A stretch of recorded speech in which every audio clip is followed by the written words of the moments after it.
안녕하세요 여러분, 도키아믹주입니다. 엔비디아는 보시다시피 이렇게 지난 6개월 동안 44% 하락한 주식인데요.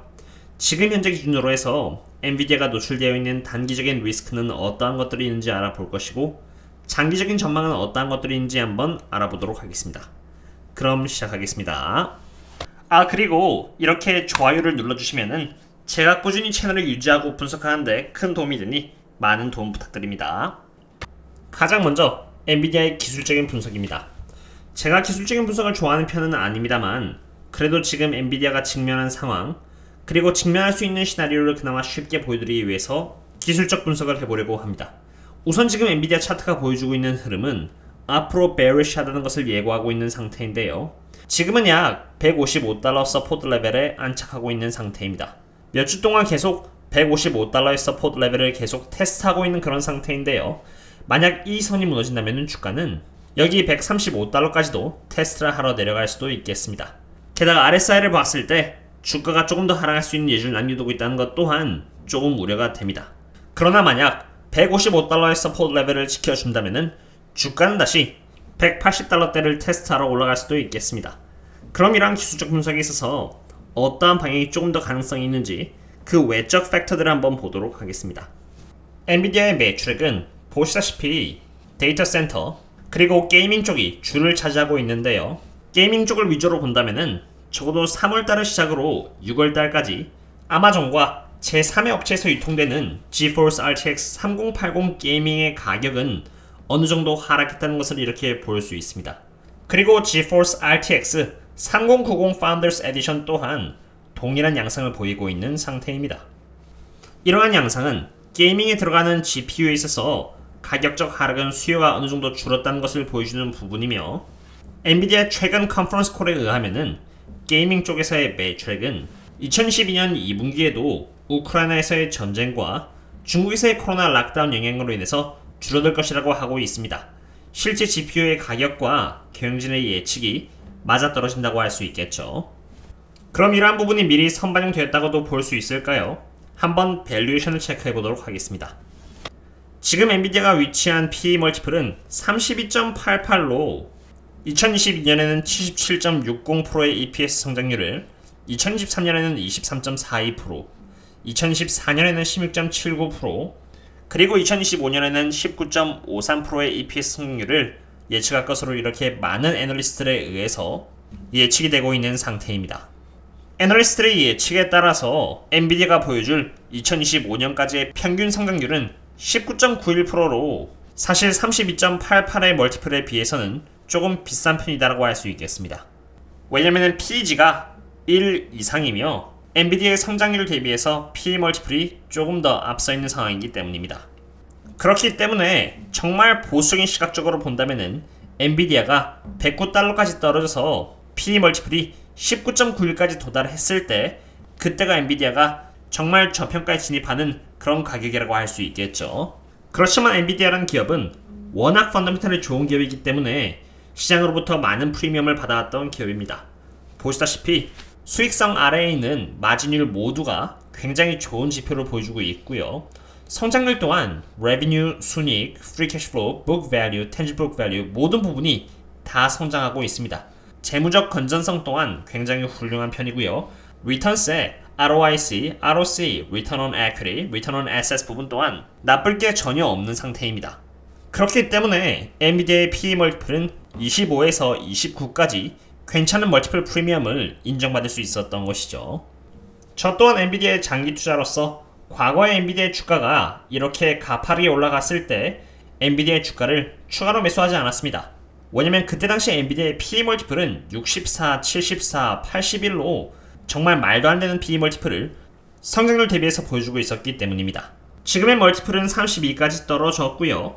여전히 약간 고평가인 상태에서 예전에도 꾸준히 말씀드렸듯이 프리미엄 PE 멀티플인 27에 안착했을 때 한 번, 그리고 PE 멀티플이 23.90에 도달했을 때 한 번, 그리고 마지막으로 PE 멀티플이 19.91에 도착했을 때 그때 또 한 번 더 분할 매수를 하는 것이 제 계획입니다.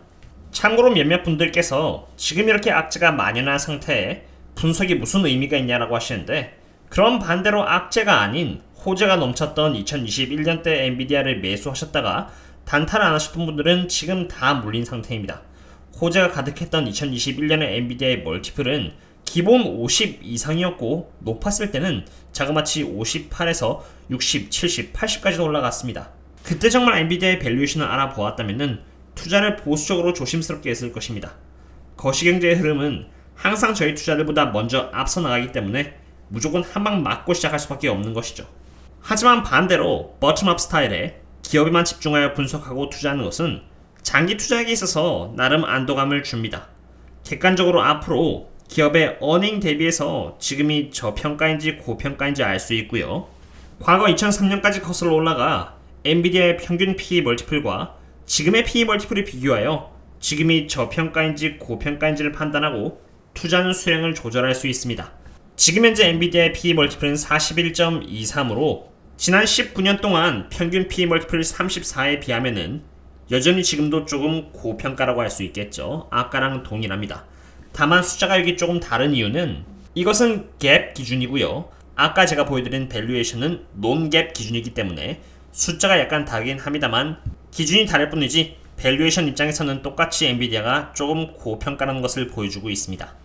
그럼 엔비디아가 아직 고평가인데 왜 22.54%의 수익을 안 팔고 더 모아나가려고 하는지 궁금할 수도 있겠는데요. 우선 첫 번째 이유는 제 22.54%의 수익을 실현해봤자 제 인생을 크게 바꿀 수 없는 수익이기도 하고요. 두 번째로는 몇 년 동안 장투를 한 기업이기도 하고 엔비디아가 직면하는 리스크가 영구적이지 않다고 생각하기 때문입니다. 경영진이 예고한 대로 실제로 게이밍 쪽에서의 매출 성장률은 조금 약해질 것으로 예측되고 있는 것처럼 성장률은 데이터 센터와는 달리 평평한 기울기를 보여주고 있습니다. 성장률이 약해진다는 것이지 매출액 자체가 크게 하락할 정도는 아니라고 생각합니다. 그리고 이미 엔비디아는 게이밍 쪽에 있어서 90%에 가까운 시장 점유율을 갖고 있기 때문에 게이밍 쪽의 펀더멘탈은 매우 강한 상태입니다. 그리고 엔비디아의 GPU 에이다 러브레이스가 2012년 중순에 출시될 예정인데요. 새로운 것의 출시를 앞두고 있기에 게이머 입장에서는 지금 돈을 들여서 굳이 게이밍 GPU를 살 동기부여가 사라집니다. 돈을 조금만 더 모아서 2022년 중순에 사면은 훨씬 좋은 퍼포먼스를 갖고 있는 에이다 러브레이스를 살 수 있으니까 말이죠. 그리고 아까 보여드린 것처럼 엔비디아는 게이밍 GPU만 파는 것이 아닙니다. 데이터 센터 또한 굉장히 큰 비중의 매출을 차지하고 있는데요.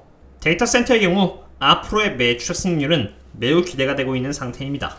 실제로 최근 컨퍼런스 콜에서도 데이터 센터와 자동차 쪽에서의 분기별 매출액 성장이 분기별로 하락하는 게이밍 쪽에서의 매출액을 보완시킬 것이라고도 했습니다. 기술적인 면에서도 엔비디아는 투자를 아끼지 않고 있는데요.